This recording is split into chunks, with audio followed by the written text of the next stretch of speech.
Hey everybody, so for the month of January here in 2024, I've read a fair amount of bestsellers, probably the most I've read in one particular month. I've been trying to, amp my channel up that way, is comment a little more about the books that are commercially successful.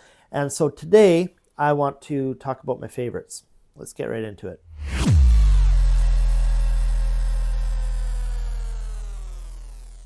All right, everybody. So as mentioned at the outset, I've read a lot of bestsellers. Most of them are fiction. I've had a pretty good month that way, and I'm enjoying all of them to some extent. There's a couple that I really enjoyed. I wanted to sort of break down what were my favorites. And I think this will be sort of a regular tag that I'll do is, either my favorite fictions lately that I've read, along with my favorite bestsellers. So let's get right into it. We've got The Invisible Life of Addie LaRue by V.E. Schwab, which was probably my favorite of the whole mix. I was really impressed with this book. It was philosophical, it was archetypal, it was atmospheric, it had a great time lapse, of about 300 years. It's a Faustian novel, so, you get... that's where the philosophy comes in, and it's kind of classic in that sense. I think this will age really well. This came out in 2021, so not all of these books that I'll be talking about are, bestsellers of 2023, say, but they're just sort of recent bestsellers that I've finally gotten around to. I read this book, Think Again, by Adam Grant, which was a bestseller, nonfiction, of course. He's a, what do they call this guy? Organizational psychologist, and kind of personal development, that sort of thing. I wasn't crazy about this book. I read it just because everybody was talking about it there. I think it was written in 2021 or 2020, and had some valuable things in there. I wouldn't really spend. I could have skipped it, to be honest. It was okay, but nothing to write home about. This was really good. I was expecting not to like this. I'm Glad My Mom Died by Jennette McCurdy. I didn't know who Jennette McCurdy was. I can see why it became a bestseller, even independent of the fact that she is famous. And she had quite a following to sort of launch this off of. Really sad parts in her story, and yet she's got a really interesting life. It's not just a big sob fest.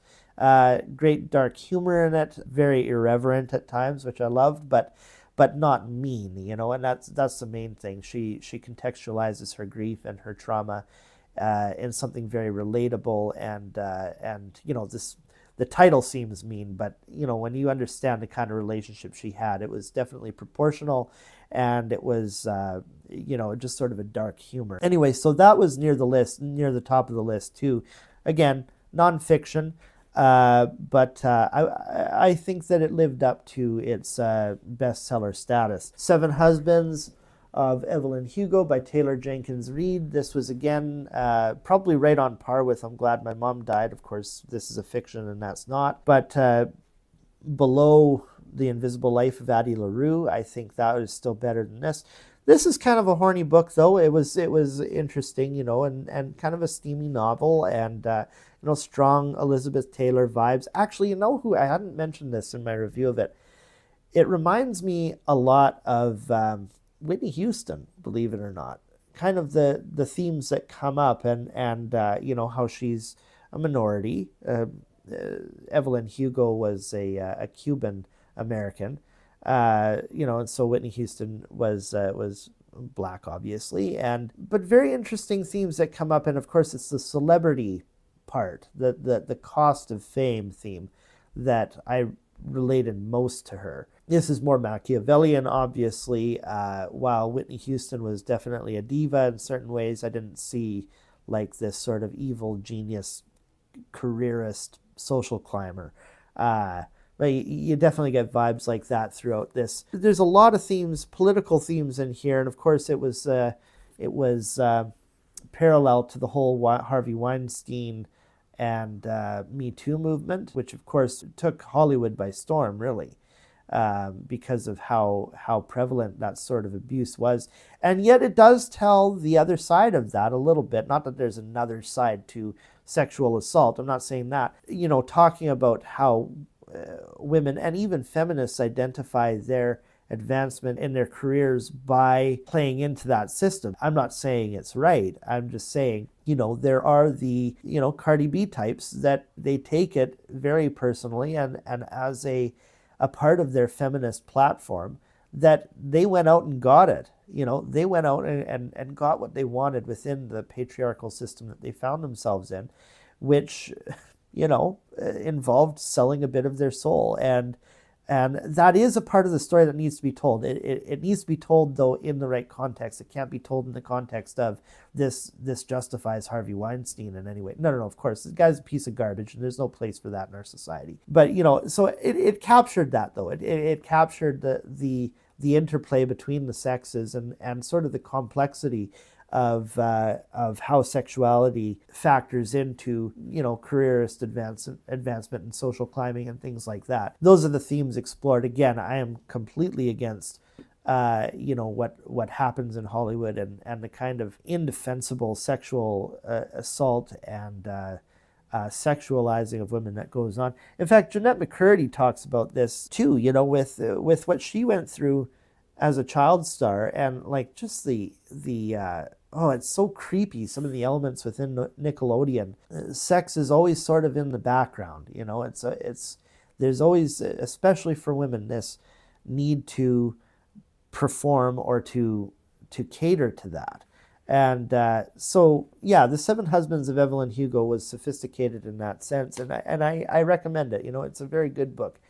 Next up was The Maidens by Alex Michaelides, or Alex Michaelides. I just reviewed this in another video. I could have skipped it. Wasn't great. It was, I really liked the dark academia vibes. He could have doubled down on that.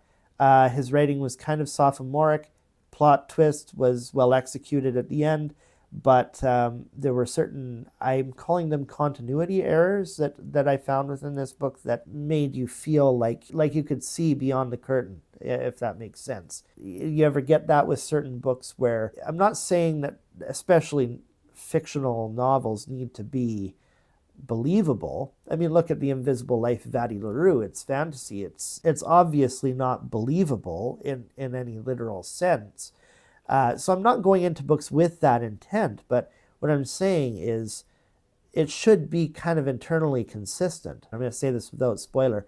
She comes across evidence in the end that she has a really hard time connecting with the perpetrator that had some close proximity. I won't say how close, but given how close they were, she should have known. It was handwritten evidence.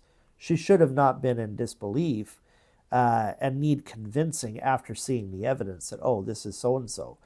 So I hope I didn't spoil the book by telling you that.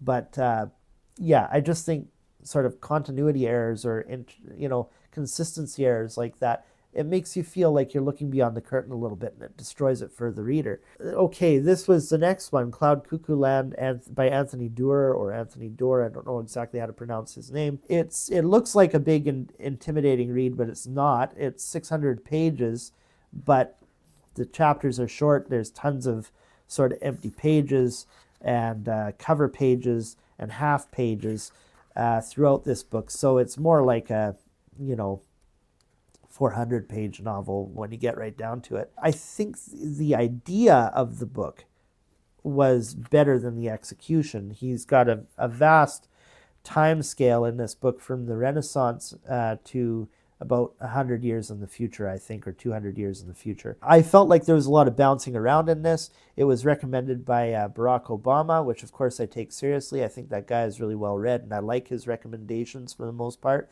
But this I could have, you know, no, I wouldn't say I could have done without it. It was definitely interesting, and I was happy I read it. But it didn't live up to the hype, in my opinion. Tell me what you think of that so far. At the top of the list, I'll just reiterate, we've got, obviously, The Invisible Life of Addie LaRue. That was my favorite. Next to that, these two, The Seven Husbands of Evelyn Hugo and I'm Glad My Mom Died. Those were, you know, the highlights for me last month in January. What did you guys read in January for bestsellers or novels, fictions? I would really like to hear from you. Thanks for stopping by, as always, and we'll talk to you below in the comments. Bye for now. Hey everyone, I hope you liked this video. If you want more like the one you just watched, click the suggested video on this screen. Make sure you subscribe. And to connect with me on my other platforms, my handles are linked below in the description, all right? Take care, peeps. Till next time.